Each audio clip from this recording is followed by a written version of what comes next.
I am so excited because I have my friend Katrina Galka here with me, esteemed soprano, wonderful person. It's so good to see you again. When's the last time we hung out? Was it Arizona? That was nearly 10 years ago. Arizona, 7 or 8 years ago. What's coming up next for you? Are you going back to Germany? I'm going to Italy and I'm making my debut at La Scala. What the You are? Yeah. What are you singing at La Scala? I'm singing First Niece and Peter Grimes. Wow. Yeah. So all you Italians. You need an English speaker. Yeah. Oh my God, that's amazing. Really well. Yeah. I speak English. Yeah, it's my native tongue. Today's theme is soprano music and the wide swath of 40 years of video game history and some fun little things in the middle too. So first up, we're going to listen to In the Flood from Horizon Forbidden West. I'm doing something different this video. I'm letting you know the titles of the songs, but then if you want to watch the whole thing, check out Marco Meatball Pod. Am I the one to hold this crown of ash and salt? Their kindness calls to me. I have to block it out.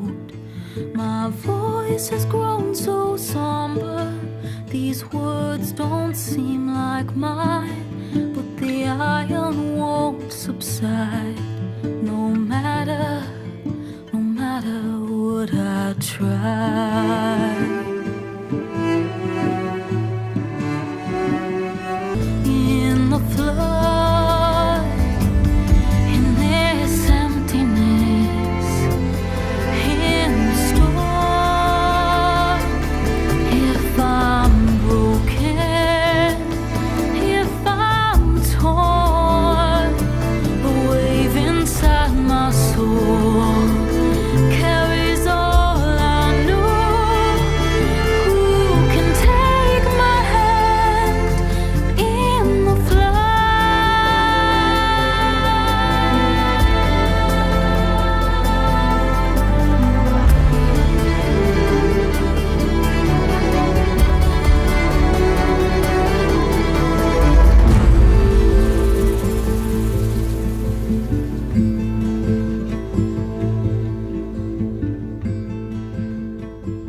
What do you make of that? First of all, I love a good ballad, but I'm also used to more like pop music or like musical theater stuff. So I was like, where's the big refrain? When's the big refrain coming? And then I was like, oh, this isn't like that. There's no big refrain. It all just is kind of like building, telling the story. But it was great. I love that kind of singing, that kind of folk indie Americana approach where it's like kind of breathy, but you get like this purity of sound in the voice. Again, like, oh, I feel like I know who this person is. Or like if I talk to them, I'd be like, oh yeah, you talk similar to how you sing. I don't think that's true for opera. No. I'm talking like this and then all of a sudden I open my mouth and then it's like, yeah. From a lyrics perspective, it tells a story, but I also wonder if it like helps describe like the character a bit. Like, and I was sort of curious, besides just being like a pretty song, what else you picked up on in terms of characterization, if anything. I feel like I was getting like Katniss Everdeen vibes. Like, I mean, I'm just going to refer to pop culture because I don't know. No, as you should. You don't know anything about video games. Yeah.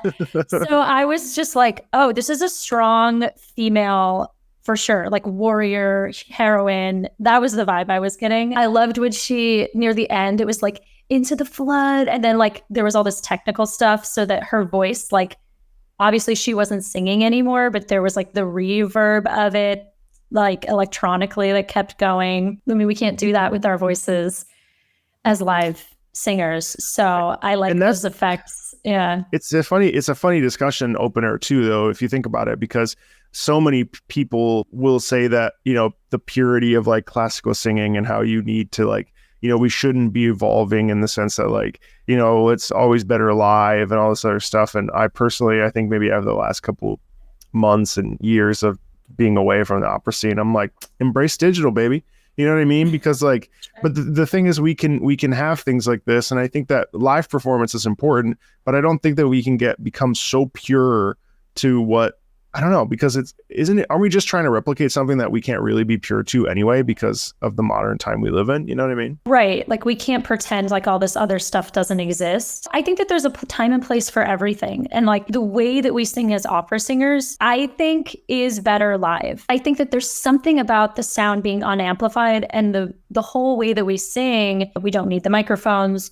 Yeah, right. And because of that, like there's this balance of sound. There's this way of like using the voice that when you're in the hall, like when you're in the room with the person using their voice that way, it like vibrates into your body. And it's really cool. It's a really unique experience that we're not used to having either in the 21st century, where we're really used to sound being digitalized. But that being said, like, I don't have anything against recordings. I think you're right. Like, if we want to reach a typical modern audience, like, absolutely, let's record our voices. You know what we haven't mentioned yet? Therapy. I couldn't have managed without therapy and grief counseling after losing my dad. So when BetterHelp reached out to sponsor this video, I jumped at the opportunity. I'm a huge proponent of mental well-being and taking care of yourself. For a long time, I worked with student trainees, which can definitely be helpful, but it's definitely a bit awkward when it's not the right fit or they're a bit too rigid trying to be perfect and by the book. BetterHelp is awesome because they connect you with a licensed therapist with years of experience to help you navigate problem areas or just listen, so you can navigate life just a little bit easier. The best part is whether it's a phone call, video chat, or literally messaging, there are tons of ways to connect with one of 30,000 therapists in their network. It's really easy to start too. All you have to do is fill out a questionnaire, and in most cases, you'll be matched with a therapist within 48 hours. It goes without saying, but you can always switch therapists too if it just doesn't feel like a good fit. If you think you could use therapy and don't know how or where to start, feel free to check out the link in the description. They're also graciously giving 10% off your first month when you use my link, www.betterhelp.com/Marco Meatball. See if BetterHelp is right for you. So speaking of opera, I wanted to show you an example of opera in a video game. It's called Parasite Eve.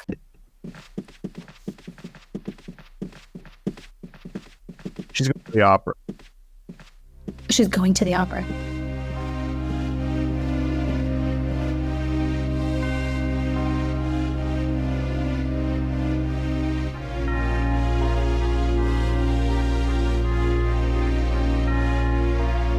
I'm trying to think what opera house this looks like. Like, where is this? Somewhere in Europe. Well, that has to be a similarity between opera and video game music, which is like the heightened drama, right? Yeah. Ooh.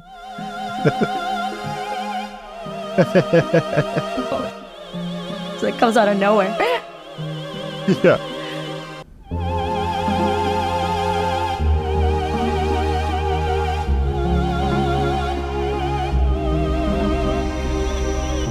Uh-oh.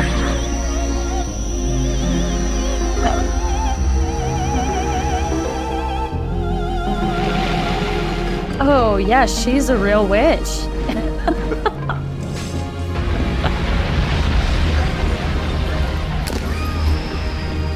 I understand why they wanted to burn her now.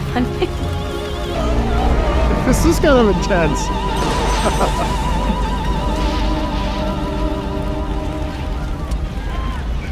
This is when she turns into Mitochondria Eve. All the while she's singing. All the while she's still singing. Oh my god. Well, I don't know if anyone is going to come to the opera after that. That's scary. That does not happen. Obviously, it was fictional rendition of what an opera experience is like, but also the fact that they're using like fairly legitimate, obviously for the time, the sort of like wave MIDI sound quality to represent, it's probably played on a keyboard. It's sort of interesting how that the game characterizes like an opera performance. Everyone's wearing their tuxedos. It felt very much about like the setting of the opera house, grand stage. You're right. The people who are all dressed up and sitting and watching, and she in her like costume. Do you feel like there's a shift in opera where we're trying to move away from the like formality of it all, or do you think that that is still like a present thing that could possibly be a barrier for people? You know what I mean? I think it's half and half. Sometimes what the artists want and then what the people who support opera want might be at odds, or even like what the administration of a company wants to do could be at odds with the supporting audience members. And it's complicated. Opera, there's so many different kinds of operas too. People come to the opera for so many different reasons. Some people come because they want to see the traditional performance. Other people come because they want to see something new that they've never seen before. Some people come to see an old work remade in a new way. Other people, it's just about the singers. And I think that makes it really hard for companies that try to bring in audiences, which person are you talking to? Who do you target? Yeah, there's no target audience per se. So do I think that it's still elite? I mean, it depends, first of all, what house you go to. There are people doing opera outdoors, and that's certainly nobody's going to be wearing a tux at an outdoor performance. Here where we are, I'm working at the Glimmerglass Festival in upstate New York. It's a much more relaxed environment and atmosphere. Yeah, it's a really interesting thing, actually. I mean, I remember I would purposefully wear I wouldn't go in pajamas, let's say, but I was, can you imagine? Yeah. But I certainly would wear a hoodie and jeans and because there is a degree of not wanting to sort of deviate from that standard of well, no, everybody should be invited to this experience because it is a moving, important thing that societally I think has unfortunately still this weird connotation that it's not for me, you know what I mean, or it's not for you or them or whatever. And I will say this, there's also this expectation that opera is extremely expensive, and it can be. Some of those seats are very expensive, sometimes over $200 or, who knows, for a seat. But I find that most opera companies, sometimes if you even ask, they'll sometimes have special deals for people under 40, students, etc. You can almost always find a seat for under $30. Want to go off the deep end here? This is from a game called Undertale.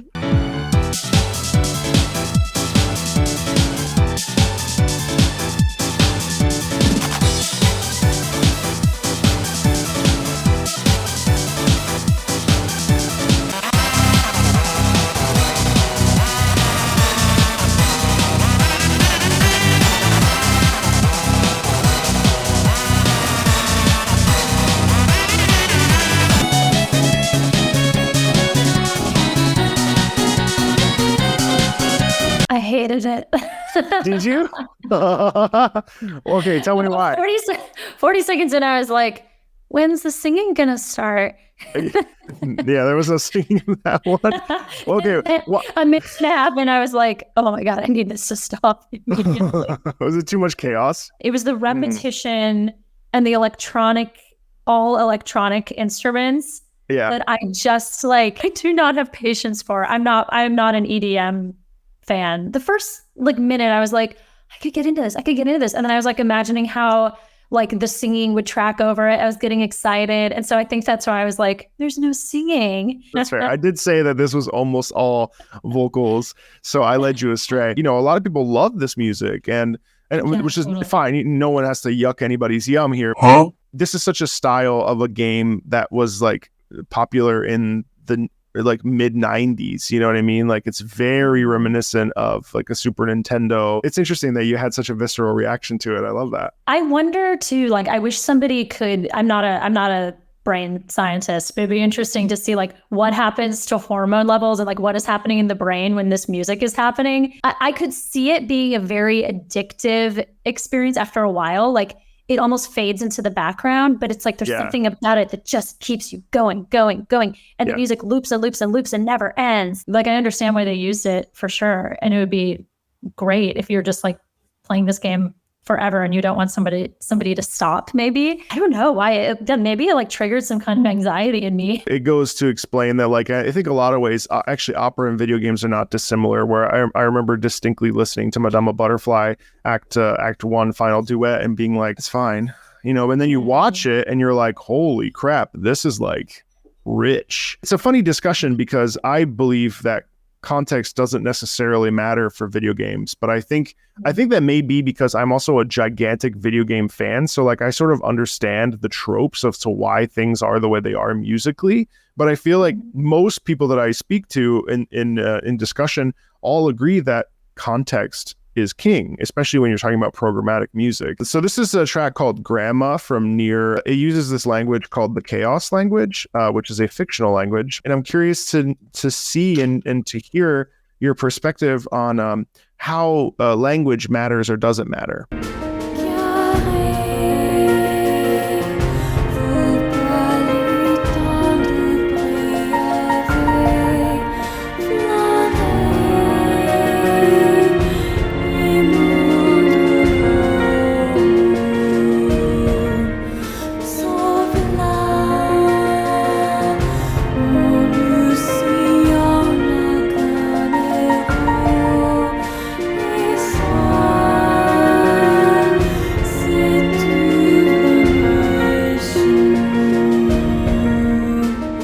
I liked it. It was very evocative. What does that mean? I think I was like listening to it. I felt very moved by it.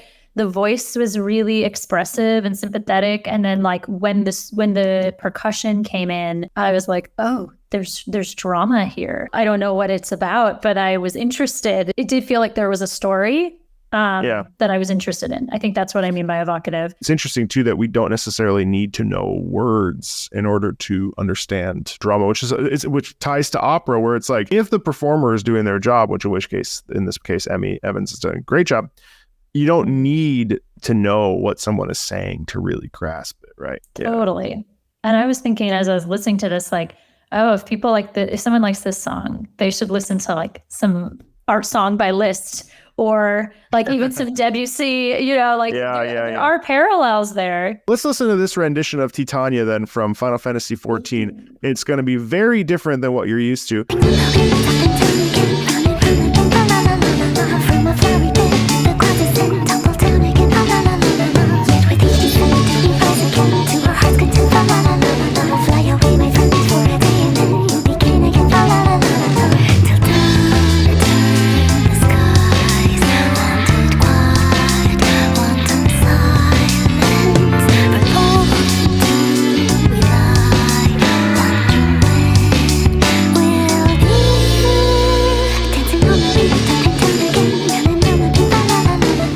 So because I am a singer, first the image came up and I was like, holy shit, these graphics are gorgeous. This is cool. And then the voice started and there's a caption. So it was like, I was totally like tunnel vision. I was too, actually. It reminds me of, I don't know if anyone knows Joanna Newsom, but she's like a folk indie singer-songwriter. She plays harp and I love her stuff, but it's really offbeat.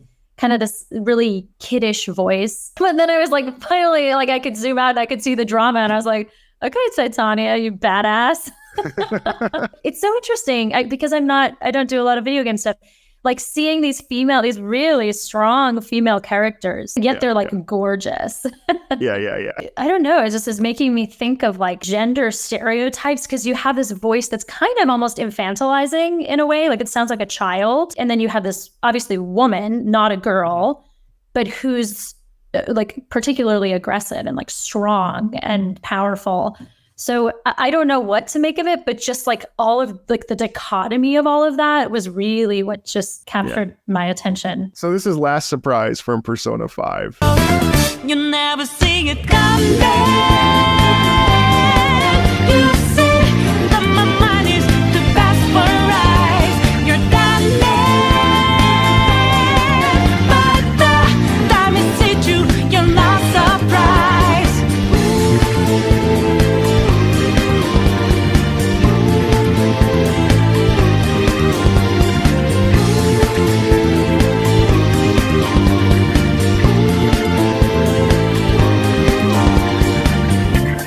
Got your game planned out. Do it deep, get them 2 steps ahead, yeah. I like the beat a lot. I don't think I'd listen to it again. I do think it was like the voice that distracted me. I didn't like the clippy delivery of the text. Is very, very particular. I love it. It was like weird. I just wanted more of like a line. Yeah, it's very rhythmic, right? It's very rhythmic, but it could also be the style because it does feel like it's in that jazz sort of like 60s swing midtown. But it is interesting that you caught on to that, and it's such a singer thing to notice, which I think a lot of people don't take into consideration, is that we often pick up on the way that people deliver lines in vocalism because it's just that's what we're trained to do. Okay, we're gonna listen to something really fun. This is the main theme from Super Smash Bros. Brawl.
thoroughly enjoyed that. I did. But it was very operatic. Those to me were like totally trained operatic voices. Yeah. So that's like the idiom I'm used to. I'm like, oh yeah.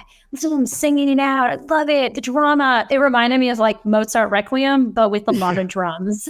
I love like the interplay of the chorus, and then like the soprano came in, then the baritone. The tenor was for sure a tenor. Oh, no.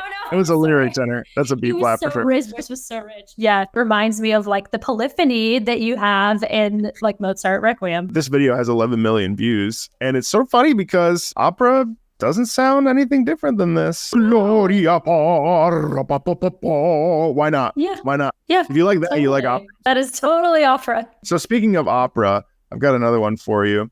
This is called La Signora.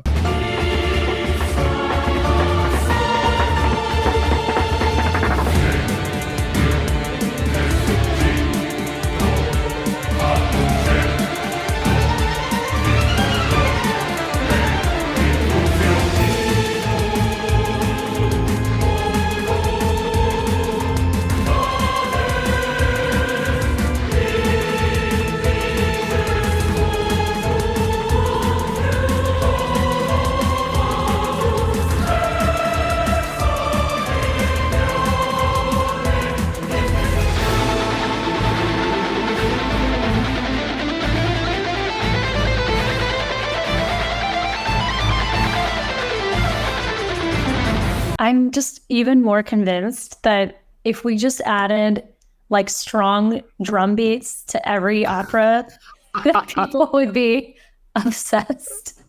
That's like the only difference. Do you like that piece? I thought it was fun. I don't know if it's like my favorite piece yet, but I didn't not like it. There is such a wide swath of like types of singing in video games. There's no like regulations. And so it allows for like such a diverse way of experimentation with different things. And we've heard a lot of diversity, I think, in these tracks. And they've all sort of been unique in their own way. Of the last like several tracks that we've listened to, and I want to try to grab like just a couple more before we end. Like, what's been your perspective, and has anything shifted in terms of what were you expecting more so, and then what are you sort of coming away with now? You know, something like this last one that we just listened to, I'm not surprised that that's like that's video game music. Like, there's a part of me that does expect that kind of epic quality, and I've heard that like sometimes you'll have like that kind of operatic vocal quality. So it doesn't surprise me. I don't remember any names of it. Oh, the Titania one. That was like the weirdest. I was like, whoa. But yeah, you're right. There's like such a vast array of styles and then like different ways of using the voice. There are things that like make me think, oh, maybe I would like playing video games. I pause because they make me feel kind of sick. Oh, yeah. I get nauseous. I like tried out the Oculus thing. That's kind of cool. Yeah, I know that's different. That's VR. It'll definitely make you throw up for sure. Halo too. I used to play Halo. That made me so did you? nauseous. Oh, because first-person shooter. That's why, especially in that time period. Conclusion is, I gotta give it another go. I gotta give video games another go. Probably. Yeah. Let's listen to this. This is Daredevil from Ace Combat 7.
Cool.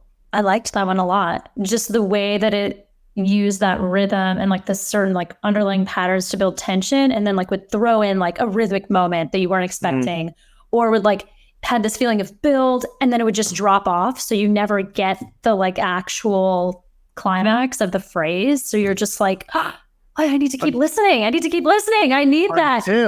Until, yeah. That big release with the soprano. It just sounded very well produced, to be honest. Like they had a full orchestra live, and then like, of course, like produced, recorded, and added synths. And yeah, but that was great. It was really good. In a way, I'm trying to evangelize video game music, but also, I think it's also a really interesting conversation about like, what is video game music anyway? And it's such a broad umbrella term. And what have you come away with, I guess? Honestly, it makes me think about video game music totally differently. I hadn't considered it as like a genre of music per se, or like something that I would like think, oh, I'm going to go listen to that. It's great. It's well made. It's well crafted. It's cool because it pulls from all kinds of different styles. And what I love is that it's storytelling music, which is really at the end of the day, that's what I love. That's why I love opera. That first Link, I'm going to go listen to that again. I really like that first song, In the Flood. Yeah. That was my favorite. That got me. Yeah, I appreciate you coming on and just like sharing, your unfiltered opinion. I think it's really important. I have a tendency to be really pro everything I hear. It's very hard for me to be critical. It's like every piece, like, I mean, very much not like a piece, but I will still try to treat it like a little baby because I care about the medium so much. So to hear your very direct, like when you said I hate it to Metaton, that's great. That's great because I mean, it's okay to hate. You don't have, it's okay to dislike something as long as there's a valuable reason as to why for you. What can people do if they want to find you at a performance or check you out wherever you are in the world? If you follow me on Instagram, that's the place I'm most like present and sharing my life, my singing, where I'm singing. And that's just katrina.galka. But also, my website, katrinagalka.com, is a great place to go. It'd be so cool to connect with people. Yeah, and it was great to have you on. I really appreciate it. And thanks everybody for checking out this episode of Non-Gamers React to Video Game Music. And we certainly got a reaction, didn't we? Thanks a ton. Feel free to like, subscribe, and I'll see you in the next one. See you, everybody. Bye.